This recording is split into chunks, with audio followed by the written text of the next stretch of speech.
A government shutdown, the possibility is not only real, but could be just days away. Now, Republicans are insisting that any short-term agreement on the budget includes spending cuts.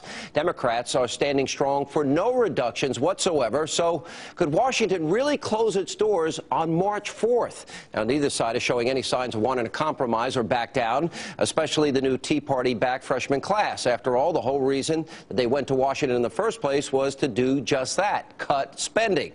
And joining me now is one of those GOP freshmen who is determined to take our government back, and that's Kentucky Senator Rand Paul. His brand new book, The Tea Party Goes to Washington, is on sale now. Senator, good to see you. How are you? Good to be with you, Appreciate Sean. you being here. Well, first of all, March 4th is coming. We keep hearing from Chuck Schumer anytime he gets near a microphone that the government's going to be shut down. Nancy Pelosi's aides say it.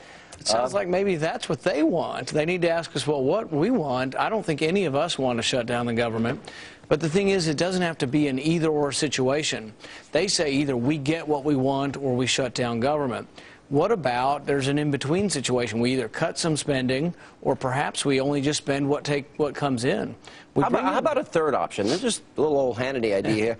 How about the Republicans, every time they say, well, do you want to shut the government down? How about you ask, do you not want to cut $100 billion to start? Right. Right? And do you want us to get into a problem where we have such an enormous debt that we can't pay it back, or that you can't continue to sustain Social Security or Medicare because there's not enough money? So they have to admit that we have to have some reforms. To do the same old thing is really not a tenable solution. What will it take for you to support an increase in the debt ceiling?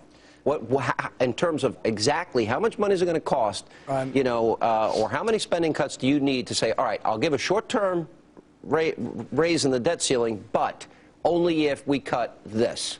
I can't imagine voting to raise the debt ceiling unless we do something dramatic. To me, something dramatic would be a balanced budget amendment to the Constitution. It would still take a few years to enact, but then we'd have a 4 or 5 year period and we would have to balance the budget. That's the only thing that'll get me to, because what will happen is they're going to say, raise the debt ceiling. 3 months later, they'll be back asking the same thing. So if they agree to $100 billion in cuts, that's not enough for you? Well, the thing is next year it's supposed to be $1.65 trillion. You know, what is the worst case scenario? Does America become Greece? Possibly. I think what you look at is there are several ways you pay for your debt. You can either tax people more. Most of us think we're taxed enough already. You can borrow more, but there comes a limit to borrowing, and then interest rates will rise, or you simply print the money at the Federal Reserve to pay for it. But that can destroy a currency. And our currency is so interconnected to the world, you destroy the American dollar.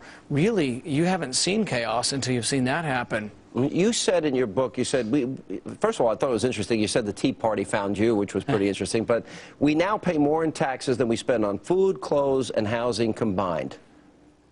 People don't want more taxes, and I think the last election was about that. We don't want more taxes, but we want less spending, we want less debt. We're worried about passing that on to our kids and our grandkids, but I'm also worried that we could destroy the economy and maybe even the country if we don't tackle it. But $100 billion is not enough. $500 billion is not enough. We need to knock trillions. Here's what I love what Bob McDonnell did in Virginia. He went back to 2006 spending levels. Right. Now, Obama wants to stay at 2010 levels. The Republicans in the House want to go to 2008 levels.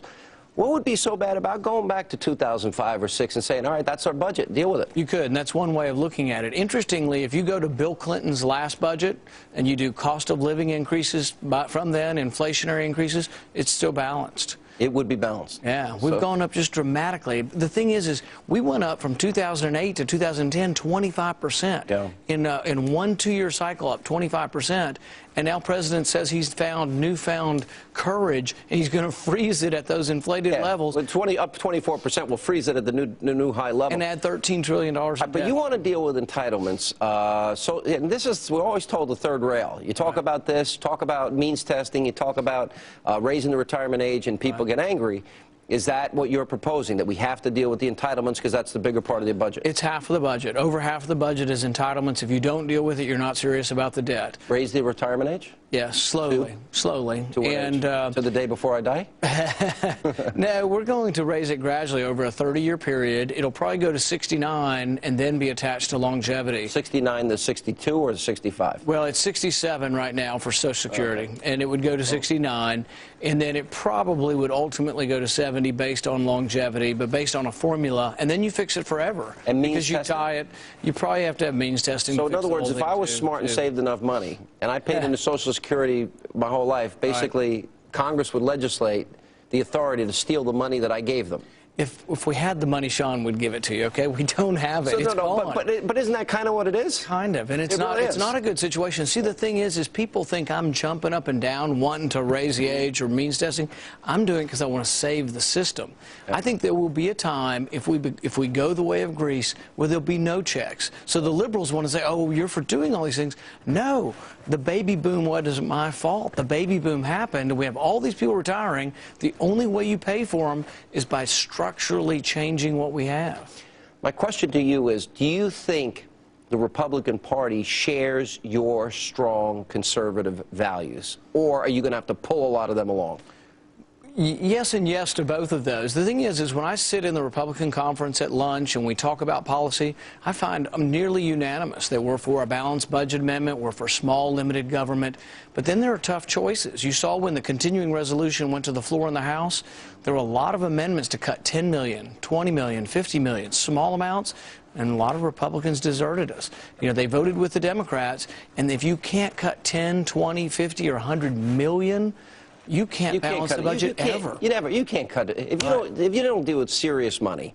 Look, I support what you're doing, and even though you're probably proposing a bill to steal all the money I paid my entire adult life into Social Security, I think it's going to have to happen. As a matter of fact, I don't count on it. I don't think it's going to be there for me, and I don't think it's going to be there for my kids, and I hope they get to opt out. All right, Senator, we're counting on you. Honestly, we need people to understand the gravity of this situation, and we wish you all the best. Thanks for being with us, and the book is terrific. Thanks. Thank you.